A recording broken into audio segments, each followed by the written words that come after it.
আজকের অনুষ্ঠানের শেষ প্রশ্ন। স্যার, আপনার কাছে আমি খুবই বেসিক একটা প্রশ্ন করব। আমি বিশ্বাস করি যে আপনিও বললেন সন্ত্রাস হলো অন্যায়ের বিরুদ্ধে যুদ্ধ, রাইট? আমি আরো মনে করি সরকারের বিরুদ্ধে যুদ্ধ সাধারণ মানুষের যুদ্ধ। কোনো মানুষের সাথে যদি অন্যায় করা হয় তাহলে সেই মানুষ প্রতিশোধ নিতে গিয়ে অন্য মানুষকে হত্যা করে। সে তার সাথে যে অন্যায় হয়েছে তার বিরুদ্ধে যুদ্ধ করতে চায়। তবে আমি বিশ্বাস করি মানুষ প্রতিশোধ পরায়ণ। আমার অবস্থাও যদি গুজরাটের মতো হতো তাহলে সে যা করেছে আমিও তাই করতাম। এছাড়া আমি কি করতে পারি? পুলিশের উপর আস্থা নেই, আদালতে গেলে 10 বছর লেগে যাবে। তাহলে একজন সাধারণ মানুষ সেখানে কি করবে যদি অত্যাচার করা হয়? আমার মতো সাধারণ মানুষকে আপনি কি উপদেশ দেবেন যদি আমার সাথে এমন কিছু হয়? আমি আপনার সাথে একমত। আপনি যেটা বলেছেন সেটা যদি আপনার আর আমার হয়, যদি দেখি আমাদের আপনজনদের চোখের সামনে হত্যা করা হচ্ছে, আমাদের মা বোনদের ধর্ষণ করা হচ্ছে, ঘর পুড়িয়ে দেওয়া হচ্ছে, তখন কি করবেন? আমি একমত যে আপনিও এই কাজই করবেন। একজন সাধারণ মানুষ এই কাজই করবে, এটাই স্বাভাবিক, যদি না আল্লাহর উপর আপনার বিশ্বাস থাকে। আমি আপনার সাথে একমত। 99% মানুষ যদি তারা চুরি না পড়ে, মেয়েদের মতো যদি চুরি না পড়ে থাকে, তাহলে সেটাই স্বাভাবিক প্রক্রিয়া, যদি না সেই লোক আল্লাহর উপর বিশ্বাস করে। এমনকি আমিও একই কাজ করতাম যদি না আমি কোরআনকে জানতাম, যদি না আমি জানতাম কোরআন এটাকে অন্যায় বলেছে। কারণ যদি আমি নিরীহ মানুষকে হত্যা করি তাহলে আমিও সেই লোকের মতোই কাজ করতাম যে আমার উপর অন্যায় করেছে। যেহেতু কেউ একজন আমার উপর অন্যায় করেছে তার অর্থ এই না যে আমি নিরীহ মানুষকে হত্যা করব।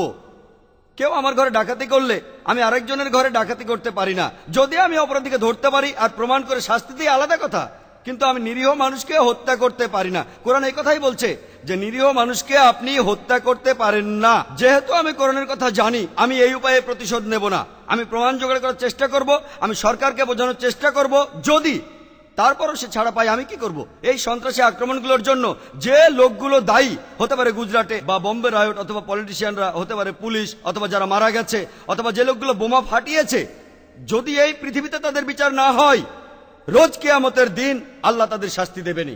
আমরা মুসলমানরা বিশ্বাস করি পবিত্র কোরআনে সূরা আল ইমরানের 185 নম্বর আয়াতে আছে যে কুল্লু নাফসিন যায়কাতুল মাউত, প্রত্যেক জীবকে মৃত্যুর স্বাদ গ্রহণ করিতে হইবে। আসল বিচার হবে রোজ কিয়ামতের দিন। যেহেতু আমরা মানি যে এই জীবনটা পরকালের জন্য একটা পরীক্ষা, এটাই আমরা মানি। যদি এখানে কিছু করতে না পারি তাহলে আল্লাহর কাছে ছেড়ে দেব, তিনিই বিচার করবেন।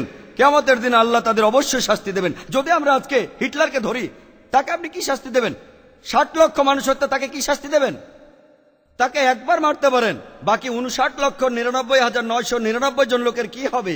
পবিত্র কোরআনের সূরা নিসার 56 নম্বর আয়াতে আছে, যাহারা আমার আয়াতকে প্রত্যাখ্যান করে তাদেরকে দোজকের আগুনে দগ্ধ করিব, আর যখনই তাদের চামড়া দগ্ধ হইয়া যাইবে আবার নতুন চামড়া দান করিব, যাহাতে তারা শাস্তি ভোগ করিতে পারে। বিজ্ঞান বলে মানুষের শরীরে পেন রিসেপ্টর আছে, তাই আল্লাহ বলেছেন যে রোজ কিয়ামতের দিন তাদের চামড়া আগুনে পোড়ানো হবে, আবার নতুন চামড়া দেওয়া হবে যাতে তারা যন্ত্রণাটা বুঝতে পারে। যদি আল্লাহ চান তিনি হিটলারকে 60 লক্ষ বার মারতে পারেন, আমরা সেটা পারি না।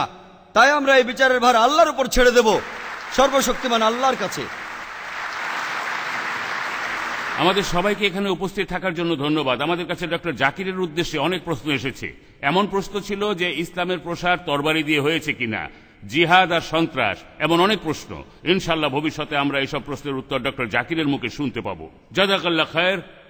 এই অনুষ্ঠানটি করতে পারার জন্য আল্লাহ তাআলাকে ধন্যবাদ জানাই, উপস্থিত শ্রোতাদেরও ধন্যবাদ জানাই। আরও ধন্যবাদ জানাই আমাদের অতিথিদের, যারা অনেক আগ্রহ নিয়ে এতক্ষণ আমাদের এই অনুষ্ঠানটি উপভোগ করলেন। সবাইকে অনেক ধন্যবাদ।